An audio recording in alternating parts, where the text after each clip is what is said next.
Hey Loot Buddies, thanks for clicking on this video. Today we're going to give you everything you need to know to be an expert at Rust long after the game's original release on Valve's Steam Early Access program.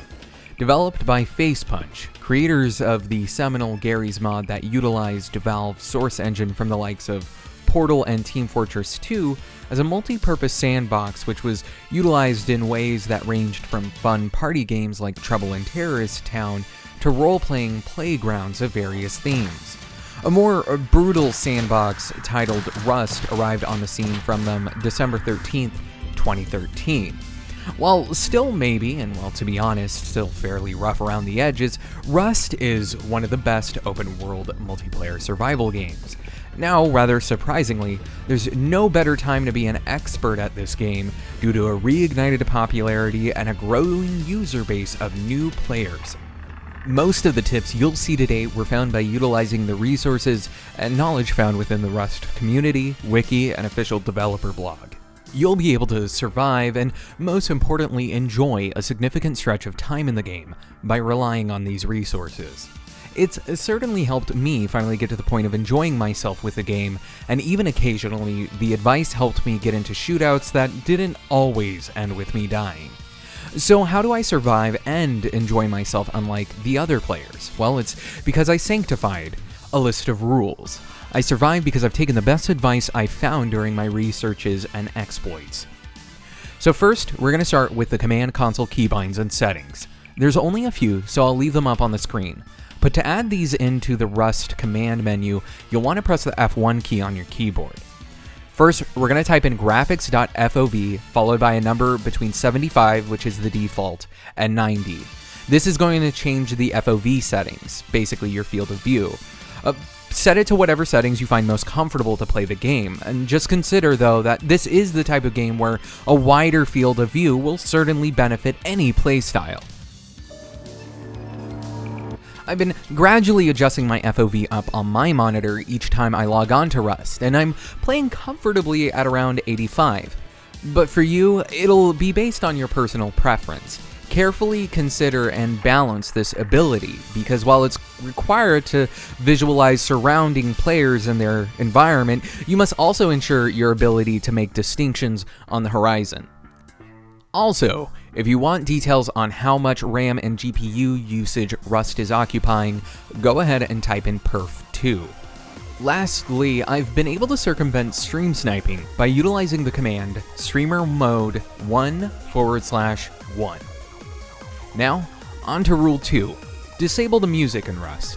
Audio is very important if you want to play Rust effectively. By paying attention to the audio, you'll know immediately if other players might be approaching you in your base, or are inhabiting a building that you're looting. So go ahead, make sure you got your favorite headphones, or ask to borrow Dad's 7.1 channel Dolby Atmos setup in your bedroom.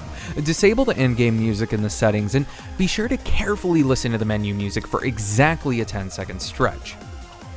Alright, now that you've listened to that song for exactly 10 seconds, you've received the full audible experience of the menu music.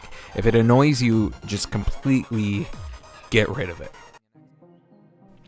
Rule number 3. Practice. Practicing on a particular kind of server for all players of Rust is important if you want to easily find your way at being an expert at the game in the most efficient way possible. If you join any of the official ones by Facepunch, unless you're already an expert at the game, it is unlikely you will survive past the 30-minute mark. Instead, I highly suggest prioritizing a vanilla community server, one which has preferably low ping and preferably a low player base. Once you get inside the server, I suggest foraging for any supplies and surviving for your first few nights in the exact way you eventually will on a populated server. By practicing Rust's gameplay loop in a way that won't hinder you with either enemy players or shortcuts, you'll find yourself mastering the fundamentals and collecting the rarest loot in no time. If you like Rust, you like loot. You'll love LootBoy. Download the app on iOS and Android and get amazing loot. Right now, we are giving away buy what you want loot packs for Rust. With a bit of luck, you'll win a Steam gift card valued in either 5, 10, 20, or 50 US dollar increments. Increments, if you're unaware, are things which people utilize to point out the value of currency denominations and also articulate the degrees your grandmother adjusts your home thermostat at ever so slightly when no one is watching. Life is good, but it can be better is what I'm saying, and that's essentially what LootBoy is offering to you today. Freedom. The freedom to choose exactly what you desire, whether it be a specific weapon, skin, item, or outfit. Now, where were we? On to Rule number 4. Treat others as you would want to be treated. Rust is a social experiment, and the vast majority, an expression which is a polite way to say pretty much all, are failing at it.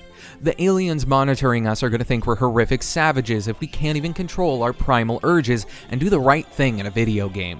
If you get killed by a random player with your stuff stolen, as is sure to most likely happen in Rust, I empathize with you. I truly do, but please, find it in your heart to forgive that person.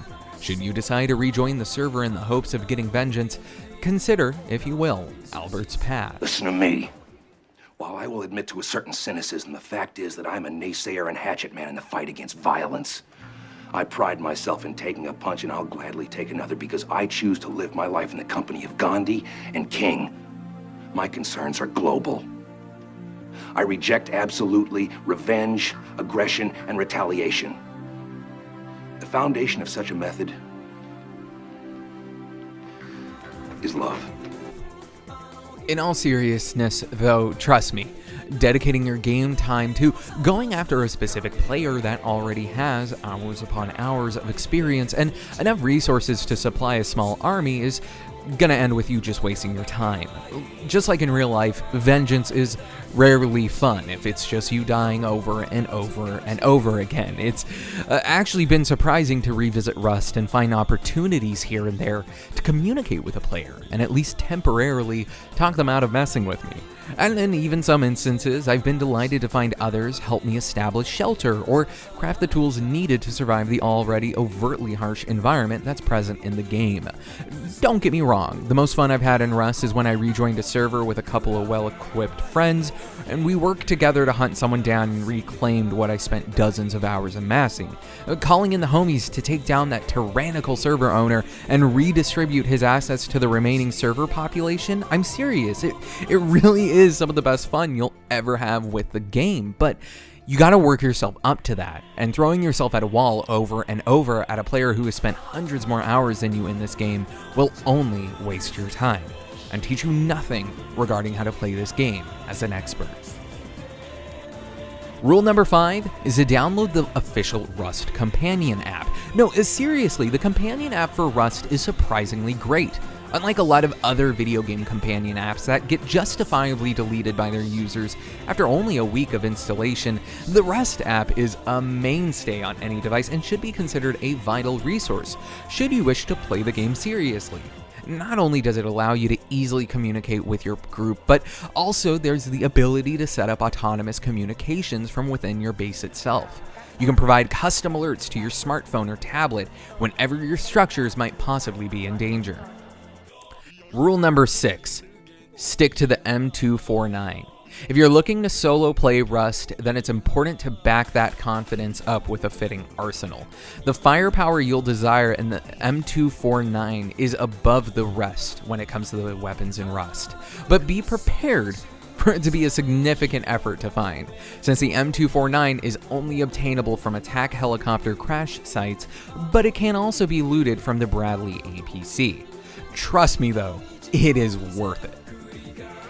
Rule number 7, read. The Rust Wiki is one of the most comprehensive guides to playing any video game, describing not just the nuances of the survival elements, but also the intricacies as identified in update changelogs, with even accurate information for legacy and experimental versions of Rust. Yet another vital resource, and one that you'll want to have handy on either a tablet, second monitor, or committed to memorization. That's right, If you really want to impress your parents' kids, don't memorize multiplication tables over Zoom. Instead, memorize the most efficient way to plot architecture and exist as a nomadic traveler which logs onto servers and populates maps with shelters to help other new players. In the case of raiding, I suggest poring over the individual tools that are at your disposal and listed on the wiki. Be sure to consider how each of these items are stronger against certain materials, as it'll ensure you're breaking into other people's shelters with maximum efficiency.